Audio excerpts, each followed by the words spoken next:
Nous continuons de dire que rien n'est encore fait. C'est d'ailleurs la raison de cette conférence de presse que nous faisons. Donc voilà, de façon résumée, je dirais comment se comporte la physionomie ou la physionomie des droits humains dans notre pays. Je vais revenir à travers les collègues sur un certain nombre d'aspects, que ce soit les droits civils et politiques. Mon collègue Osu Glory reviendra sur cette question. Et en ce qui concerne l'éducation aux droits humains, mon collègue à la droite, Eric Orion Biao, reviendra là-dessus. Et enfin, M. Assoba Roubarik parlera de ce que nous faisons en matière d'activisme, que ce soit en direction des jeunes, des enfants et un certain nombre d'autres cibles. Je vous remercie. Pendant très longtemps, le Bénin, on a fait le plaidoyer pour que le Bénin puisse avoir son propre code pénal.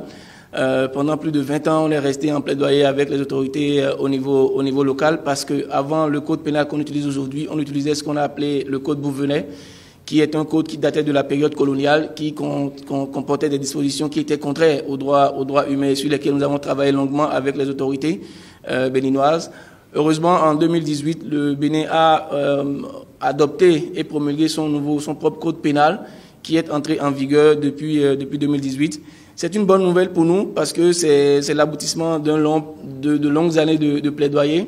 Mais jusque cet aboutissement heureux n'est pas totalement parfait parce que certaines dispositions de ce code pénal-là restreignent le droit de réunion pacifique que nous avons pu relever. Et donc depuis que ce code-là a été adopté, comme tout à l'heure le directeur le disait, nous avons pu noter des arrestations arbitraires, des détentions arbitraires. Nous avons pu également noter des interdictions systématiques de manifestations dans certaines villes, certaines grandes villes du Bénin comme à Parakou, à Porto Novo ou encore à Cotonou. Et donc nous avons appelé depuis lors les autorités béninoises à réviser ces dispositions-là, pas tout le code pénal, parce que comme on le dit depuis toujours, le code n'est pas mauvais, mais juste certaines de ces dispositions restreignent le droit de réunion pacifique. Donc on a appelé les autorités béninoises à réviser ces dispositions-là, notamment les articles 237 et suivants du code pénal. On ne s'est pas arrêté là seulement à appeler les autorités à réviser ce code. Nous sommes entrés en plaidoyer en rédigeant ce qu'on a appelé une plaquette d'information et de plaidoyer qui recense les dispositions que nous considérons de notre point de vue comme contraires aux droits humains. Et nous avons dès lors, ensemble avec d'autres organisations de la société civile que je voudrais peut-être citer ici, comme Changement Social Bénin, Association des blogueurs du Bénin, l'Association des jeunes juristes du Bénin, Human Rights Priority, Centre de formation en mécanisme de protection des droits humains, la coalition des défenseurs des droits humains et la plateforme citoyenne Voix et Action citoyenne. Donc cette plaquette d'information que nous avons pu rédiger, nous avons rencontré dès lors les autorités. Dans des rencontres, nous avons présenté le contenu de cette plaquette et nos craintes par rapport à la situation des droits humains, parce qu'on a pu déjà relever des arrestations arbitraires, des violations, et on craint que ces violations-là ne perdurent les années à venir, alors que nous entamons une année sensible, qui est l'année 2025, qui est une année de veille électorale. Donc, depuis qu'on a commencé ce plaidoyer, on a pu échanger avec M. le garde des Sceaux, ministre de la Justice et de la Législation, à qui nous avons présenté le contenu de cette plaquette d'information. Nous avons pu également rencontrer les présidents des partis politiques, Mouel Bénin, les démocrates, et plus récemment le président du parti Union Progressiste, le Renouveau, à qui nous avons présenté le contenu de cette plaquette et rappeler également quelles sont nos attentes vis-à-vis de ces différentes autorités et cibles. Ensuite, le troisième point sera relatif au plaidoyer sur la révision du code sur le numérique qu'on a entamé depuis 4 ans maintenant, parce que vous vous rappelez le communiqué qui a servi de base au lancement de ce plaidoyer là pour la révision du code du numérique. C'est un communiqué du 20 janvier 2020 qui avait recensé la situation d'au moins 17 personnes qui avaient été poursuivies pour violation de ce code du numérique là. Et parmi ces personnes, je me rappelle encore de vos collègues, Ignace Sossou, Kazimi Peyo, Fassinou Rompevi et bien d'autres, et plus récemment Vigile Avancé. Donc on a plaidé pour que ce code-là soit révisé dans ces dispositions qui restreignent le droit à la liberté d'expression et le droit des médias. Et donc on va dire, au bout de 3 années de plaidoyer, le gouvernement a entendu notre cri de cœur, parce que le 26 janvier 2023, à Genève, en Suisse, lors du 4e passage du Bénin devant le Conseil des droits de l'homme des Nations Unies, le Bénin a finalement accepté de réviser les dispositions du Code du numérique qui restreignent la liberté d'expression, le droit des médias et de renforcer également l'indépendance de l'ARAC. Donc depuis le 26 janvier 2023, sinon le 7 juillet 2023, à l'occasion de l'adoption finale des recommandations, on peut dire aujourd'hui que nous sommes dans un processus d'accompagnement du gouvernement, de l'État, pour la révision de ce code du numérique là arrive très rapidement. Aussi, ensuite, je voudrais insister ici sur la situation des droits humains dans les prisons. Il est important pour nous de le rappeler. Pendant très longtemps, on avait demandé à avoir accès aux prisons et aux maisons d'arrêt du Bénin. Finalement, les autorités nous ont autorisé à y aller l'année passée, du 19 juin au 21 juillet de l'année 2023. On a pu, des délégués d'Amnesty International ont pu sillonner toutes les 11 maisons d'arrêt et prisons que compte le Bénin. On a pu voir de l'intérieur quelle est la situation des droits humains. Et de nos observations, nous avons sorti un long communiqué qu'on a publié le 1er août à l'occasion de la fête nationale du Bénin, cette année 2024. Et différents problèmes de droits humains se posent. On a relevé différents problèmes de droits humains en termes de renforcement de la protection de la dignité humaine, de la protection du droit, la garantie de la protection du droit à la santé et également d'autres droits humains, notamment liés à la surpopulation carcérale. Je voudrais ici rappeler la situation critique des femmes de la maison d'arrêt de Porto Novo à l'entrée de la capitale politique du Bénin. Ces femmes-là, dans leur bâtiment où elles sont détenues, quand les délégués d'Amnesty International étaient dans cette maison d'arrêt-là, n'avaient pas de toilettes internes dans les bâtiments, n'avaient pas de toilettes ni de douche internes dans les bâtiments. Elles étaient obligées de payer des pots dans lesquels elles font leurs besoins et en même temps elles se servent de ces pots-là comme oreillers pour dormir la nuit. Donc je vous laisse imaginer un peu quel est le scénario que ces femmes-là ont dû à longueur de journée, quand on sait qu'on doit les enfermer le soir et rouvrir la porte des bâtiments le matin avec tous les dégâts qui peuvent se causer, tous les gestes malencontreux ou qui peuvent se poser à l'intérieur avec le renversement des pots sur des co-détenus et autres. Les hommes de cette maison d'arrêt également de Porto Novo ne sont pas bien lotis. Eux aussi, dans leur bâtiment, il n'y a pas de toilettes internes, de douche interne. Ils ont un grand tonneau qui est placé au centre du bâtiment, qui recueille des urines et des matières fécales. Et dans ce même environnement, figurez-vous qu'il y a des gens qui dorment, qui conservent de la nourriture, et il y en a qui dorment debout. Les gens dorment à même le sol, sur le côté. Et si pas malheur, faisons dont je voudrais vous parler ici aujourd'hui, c'est cette formation-là qu'on appelle la formation sur la rédaction des recours, que nous organisons depuis 6 ans maintenant à l'attention des jeunes béninois, et qui vise à faire des jeunes de véritables acteurs de changement positif en faveur des droits humains dans leur localité. Chaque année, nous sélectionnons une vingtaine, sinon une trentaine de jeunes que nous outillons, à qui nous donnons les rudiments nécessaires pour pouvoir dénoncer les violations des droits humains de façon pacifique. Cette année encore, nous étions à la 6e édition de la formation qui a démarré en 2019. Nous avons fait une édition à Parakou et une édition à Cotonou, surtout pour intéresser les jeunes des différentes localités du Bénin.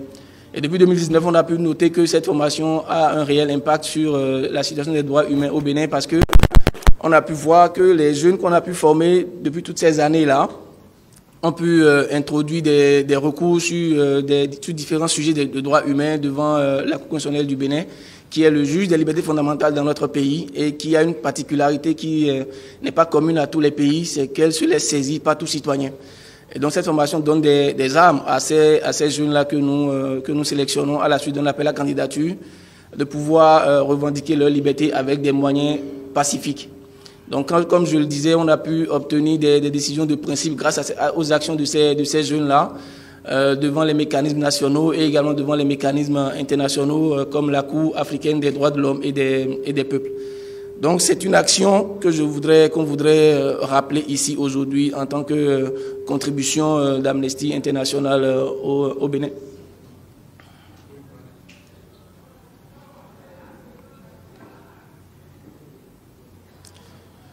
Donc je voudrais rappeler cette contribution-là modeste de notre organisation depuis 6 ans maintenant à renforcer les capacités de jeunes béninois sur les questions de droits humains, des mécanismes de protection, de façon à les autonomiser quand il s'agit de revendiquer leur liberté. Ensuite, le directeur tout à l'heure a parlé du code pénal. Pendant très longtemps, le Bénin, on a fait le plaidoyer pour que le Bénin puisse avoir son propre code pénal. Pendant plus de 20 ans, on est resté en plaidoyer avec les autorités au niveau local parce que avant le code pénal qu'on utilise aujourd'hui, on utilisait ce qu'on a appelé le code Bouvenet, qui est un code qui datait de la période coloniale, qui comportait des dispositions qui étaient contraires aux droits humains, sur lesquels nous avons travaillé longuement avec les autorités béninoises. Heureusement, en 2018, le Bénin a adopté et promulgué son propre code pénal, qui est entré en vigueur depuis 2018. C'est une bonne nouvelle pour nous parce que c'est l'aboutissement de longues années de plaidoyer. Mais jusque cet aboutissement heureux n'est pas totalement parfait parce que certaines dispositions de ce code pénal-là restreignent le droit de réunion pacifique que nous avons pu relever. Et donc depuis que ce code-là a été adopté, comme tout à l'heure le directeur le disait, nous avons pu noter des arrestations arbitraires, des détentions arbitraires. Nous avons pu également noter des interdictions systématiques de manifestations dans certaines villes, certaines grandes villes du Bénin comme à Parakou, à Porto Novo ou encore à Cotonou. Et donc nous avons appelé depuis lors les autorités béninoises à réviser ces dispositions-là, pas tout le code pénal, parce que comme on le dit depuis toujours, le code n'est pas mauvais, mais juste que certaines de ces dispositions restreignent le droit de réunion pacifique. Donc on a appelé les autorités béninoises à réviser ces dispositions-là, notamment les articles 237 et suivants du code pénal. On ne s'est pas arrêté là seulement à appeler les autorités à réviser ce code. Nous sommes entrés en plaidoyer en rédigeant ce qu'on a appelé une plaquette d'information et de plaidoyer qui recense les dispositions que nous considérons de notre point de vue comme contraires aux droits humains. Et nous avons dès lors, ensemble avec d'autres organisations de la société civile que je voudrais peut-être citer ici, comme Changement Social Bénin, Association des blogueurs du Bénin, l'Association des jeunes juristes du Bénin, Human Rights Priority, Centre de formation en mécanisme de protection des droits humains, la Coalition des défenseurs des droits humains et la plateforme citoyenne Voix et Action citoyenne. Donc cette plaquette d'information que nous avons pu rédiger, nous avons rencontré dès lors les autorités. Dans des rencontres, nous avons présenté le contenu de cette plaquette et nos craintes par rapport à la situation des droits humains, parce qu'on a pu déjà relever des arrestations arbitraires, des violations, et on craint que ces violations-là ne perdurent les années à venir, alors que nous entamons une année sensible, qui est l'année 2025, qui est une année de veille électorale. Donc, depuis qu'on a commencé ce plaidoyer, on a pu échanger avec Monsieur le garde des Sceaux, ministre de la Justice et de la Législation, à qui nous avons présenté le contenu de cette plaquette d'information. Nous avons pu également rencontrer les présidents des partis politiques, Mouel Bénin, les démocrates, et plus récemment le président du parti Union Progressiste, le Renouveau, à qui nous avons présenté le contenu de cette plaquette et rappeler également quelles sont nos attentes vis-à-vis de ces différentes autorités et cibles. Ensuite, le troisième point sera relatif au plaidoyer sur la révision du code sur le numérique qu'on a entamé depuis 4 ans maintenant, parce que vous vous rappelez le communiqué qui a servi de base au lancement de ce plaidoyer là pour la révision du code du numérique. C'est un communiqué du 20 janvier 2020 qui avait recensé la situation d'au moins 17 personnes qui avaient été poursuivies pour violation de ce code du numérique là. Et parmi ces personnes, je me rappelle encore de vos collègues, Ignace Sossou, Kazimi Peyo, Fassinou Ronkpevi et bien d'autres, et plus récemment Vigile Avancé. Donc, on a plaidé pour que ce code-là soit révisé dans ces dispositions qui restreignent le droit à la liberté d'expression et le droit des médias. Et donc, on va dire, au bout de 3 années de plaidoyer, le gouvernement a entendu notre cri de cœur, parce que le 26 janvier 2023, à Genève, en Suisse, lors du 4e passage du Bénin devant le Conseil des droits de l'homme des Nations Unies, le Bénin a finalement accepté de réviser les dispositions du code du numérique qui restreignent la liberté d'expression, le droit des médias, et de renforcer également l'indépendance de l'ARAC. Donc depuis le 26 janvier 2023, sinon le 7 juillet 2023, à l'occasion de l'adoption finale des recommandations, on peut dire aujourd'hui que nous sommes dans un processus d'accompagnement du gouvernement, de l'État, pour la révision de ce code du numérique là arrive très rapidement. Aussi, ensuite, je voudrais insister ici sur la situation des droits humains dans les prisons. Il est important pour nous de le rappeler. Pendant très longtemps, on avait demandé à avoir accès aux prisons et aux maisons d'arrêt du Bénin. Finalement, les autorités nous ont autorisé à y aller l'année passée, du 19 juin au 21 juillet de l'année 2023. On a pu, des délégués d'Amnesty International ont pu sillonner toutes les 11 maisons d'arrêt et prisons que compte le Bénin. On a pu voir de l'intérieur quelle est la situation des droits humains. Et de nos observations, nous avons sorti un long communiqué qu'on a publié le 1er août à l'occasion de la fête nationale du Bénin, cette année 2024.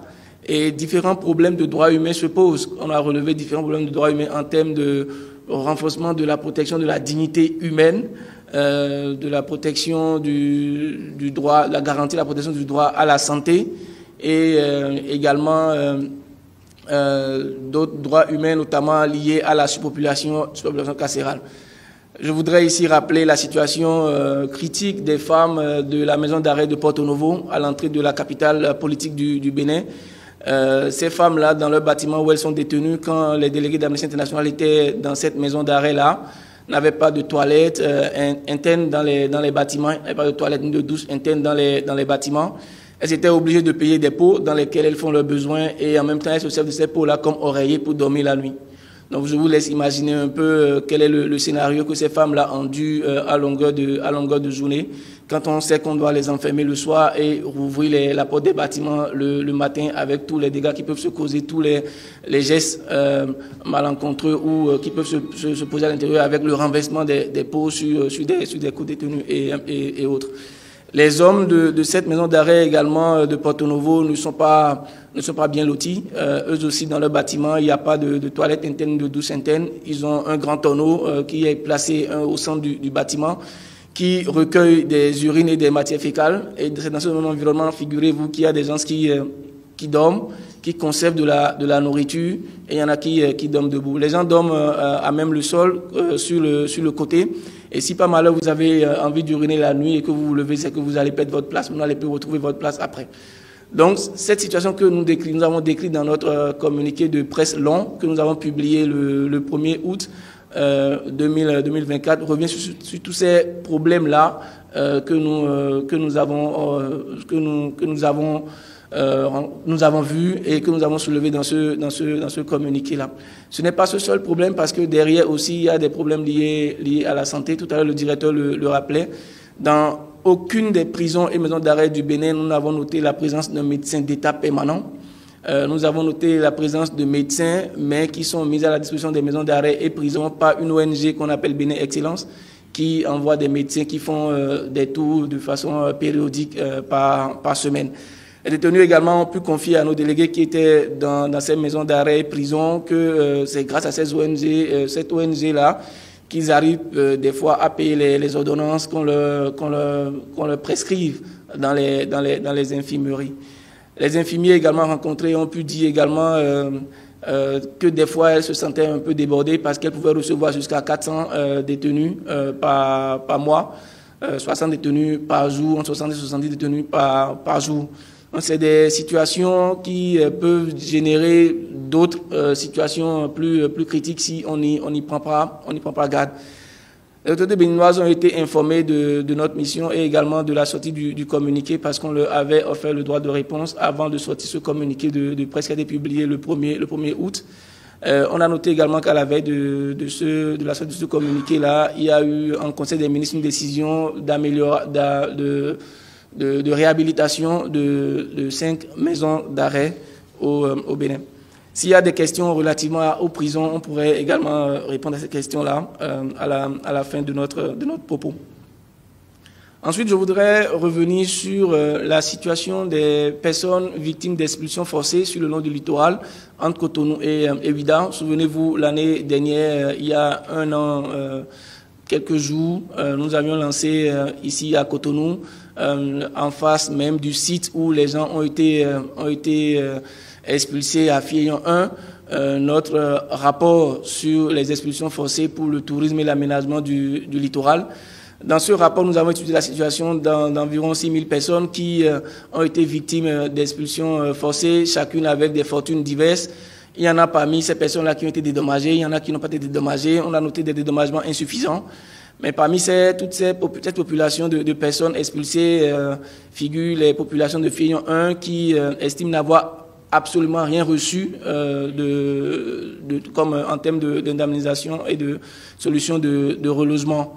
Les sites sur lesquels nous avions été lors de la documentation de ces expulsions forcées, là, on a pu noter l'absence, par exemple, d'eau courante, de latrines pour les femmes et également de marché. Ce rapport-là existe toujours jusqu'à aujourd'hui. On avait formulé des recommandations à l'intérieur, à l'endroit des autorités béninoises. On a pu noter, par exemple, cette année, en Conseil des ministres, que le gouvernement a pris la décision de dédommager les populations victimes de ce que nous dénonçons à Vlekété. Juste là, on ne sait pas si effectivement les dédommagements ont commencé ou pas. Voilà un peu la situation des personnes victimes d'expulsion forcée. À notre niveau, à Amnesty International, nous avons pu lancer une pétition internationale pour demander aux autorités béninoises de revoir la situation de ces personnes-là. On a pu récolter ou recueillir au moins 24 000 pétitions pour demander au président de la République, Patrice Talon, de revoir la situation des personnes victimes d'expulsion forcée au Bénin et de pouvoir leur trouver des solutions de relogement pour celles et ceux qui n'ont pas pu avoir de solutions de relogement.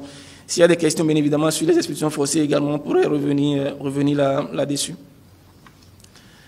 Enfin, pour finir, je voudrais insister aussi sur les questions de détention arbitraire, sur lesquelles nous avons continué à travailler depuis de nombreuses années maintenant. Il y a encore quelques semaines, nous réagissons sur l'importance pour le Bénin d'appliquer l'avis du groupe de travail des Nations Unies sur la détention arbitraire qui a constaté la détention arbitraire de Frédéric Joël Aïvor, qui est un opposant politique au Bénin, et qui a demandé que ce personnage-là soit libéré de prison, qui est détenu arbitrairement et qu'il soit dédommagé. Nous allons continuer à suivre la situation de ces personnes-là, également de Mme Rekiatou Madougou également, qui avait bénéficié du même avis il y a de cela 2 ans. Et nous avons appelé les autorités béninoises dans nos différents rapports et encore cette année à appliquer ces avis du groupe de travail des Nations Unies sur la détention arbitraire, qui est un mécanisme de protection des droits humains mis en place par l'Organisation des Nations Unies, une organisation à laquelle le Bénin appartient, et le Bénin est membre.